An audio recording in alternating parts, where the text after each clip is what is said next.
Hello दोस्तों, आपके अपने यूट्यूब चैनल में स्वागत है।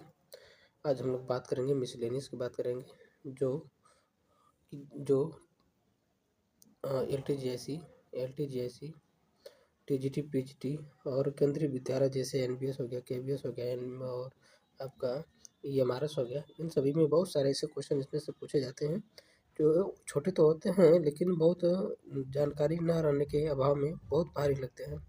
तो आज जो लोग हमारे इस चैनल पे पहली बार आए हैं वो चैनल को सब्सक्राइब कर दें और इस क्लास को ज़्यादा से ज़्यादा लोगों तक शेयर करें। तो आज हम लोग बात करते हैं सबसे पहला किसकी, पारिस्थितिकी की। पारिस्थितिकी का मतलब होता है का इकोलॉजी। इकोलॉजी क्या होता है? सजीव एवं निर्जीव वातावरण से जंतु जंतु यानी कि पेड़ पौधे और जंतुओं के बीच में जो संबंध है उसका अध्ययन करना ही कहलाता है क्या, इकोलॉजी यानी कि पारिस्थितिक कहलाता है। मॉर्फोलॉजी की बात करते हैं तो मॉर्फोलॉजी क्या होता है? आकृति एवं संरचना का अध्ययन करना। ये दो प्रकार की होती हैं। बाह्य आकृति जिसको बोलते हैं एक्सटर्नल मॉर्फोलॉजी, जिसमें ध्यान किया किसी जीव के बाह्य संरचना का अध्ययन करना होता है।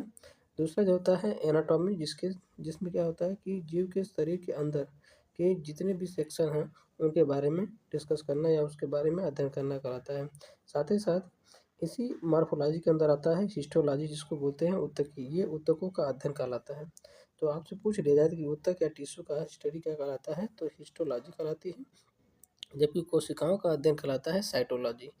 और साथ ही साथ कैरोटी कैरोट का अध्ययन कहलाता है का क्रेनियोलॉजी कहलाता है, जबकि न्यूरॉन का तंत्रिका तंत्र या न्यूरॉन का अध्ययन कहलाता है क्या, सर्कोलॉजी। साथ ही साथ रुधिर का अध्ययन के बारे में अगर रुधिर के अध्ययन के बारे में अगर कहा जाए तो रुधिर रोगों का अध्ययन कहलाता है क्या, हीमेटोलॉजी या रुधिर विज्ञान। साथ ही साथ कंकाल तंत्र का अध्ययन कहलाता है क्या, अस्टिकोलॉजी कहलाता है। क्या कहलाता है? अस्टिकोलॉजी या अस्थि विज्ञान कहलाता है। साथ ही साथ परिसंचरण की बात करते हैं तो परिसंचरण में वाहिका विज्ञान या एंजियोलॉजी कहलाता है।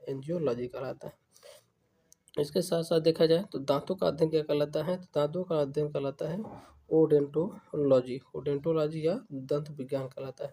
इसी के साथ साथ ध्यान रखेंगे कुछ जाति के विकास के बारे में अध्ययन किया जाता है, उसके इतिहास के बारे में किया जाता है। उसको बोला जाता है कि जातिकृत विज्ञान या फाइलोजेनी कहा जाता है। साथ ही साथ ध्यान जीवों को अगर वर्गीकरण करते हैं, उसको बांटते हैं, नामकरण करते हैं तो उसको हम लोग बोलते हैं क्या, टेक्सोनॉमी बोलते हैं। इसके साथ साथ ध्यान रखिएगा जातियों के क्रमिक विकास एवं उद्गम की विभेदना के बारे में जानने की प्रक्रिया कहलाती है क्या, एवोल्यूशन कहलाती है, विकास कहलाती है। इसके साथ साथ ध्यान रखेंगे किसी जीव के उपार्जित लक्षण की उत्पत्ति एवं विकास के बारे में अगर अध्ययन करते हैं तो उसको बोलते हैं टेटोलॉजी या बोलते हैं। देखिए इसमें क्या है कि सी जो है अब साइलेंट होता है, इसलिए इसको बोलते हैं टेटोलॉजी बोलते हैं। ठीक है, अगला होता है ध्यान रखिएगा जीवाश्म यानी फॉसिल का अध्ययन कहलाता है क्या, जीवाश्मिकी या प्लेनियोलॉजी।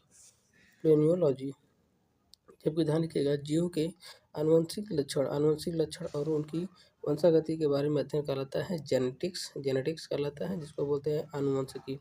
जबकि पृथ्वी पर जंतुओं के विकास का अध्ययन कहलाता है क्या, जियोग्राफी।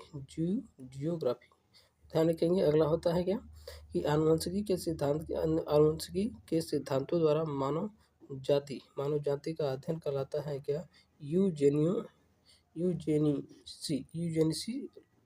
या सुजनकी कहलाता है। ठीक है, साथ ही साथ ध्यान रखना पर्यावरण परिस्थिति में सुधार के द्वारा अध्ययन की कहलाता है क्या, यूथेनिक लॉजी कहलाता है। ठीक है, तो इन सभी बिंदुओं को आप एक बार नहीं, दो बार नहीं, 3 बार, 4 बार, 5 बार पढ़ करके इसको याद करिए। और ये बहुत ऐसे क्वेश्चन हैं जो आ जाते हैं तो पता नहीं चलता है, और ये बहुत क्वेश्चन आते हैं और जिसके माध्यम से अगर जानकारी न होने के कारण इसमें लोग फंस जाते हैं। ठीक है, तो इसको आप एक बार नहीं, 2 बार, 3, 4 बार देख करके वीडियो को देख करके इसको आप याद नोट कर लीजिए। इसके साथ साथ इसको काफ़ी दूर तक या काफ़ी लोगों तक शेयर करिए। ठीक है, आगे और कुछ बताते हैं।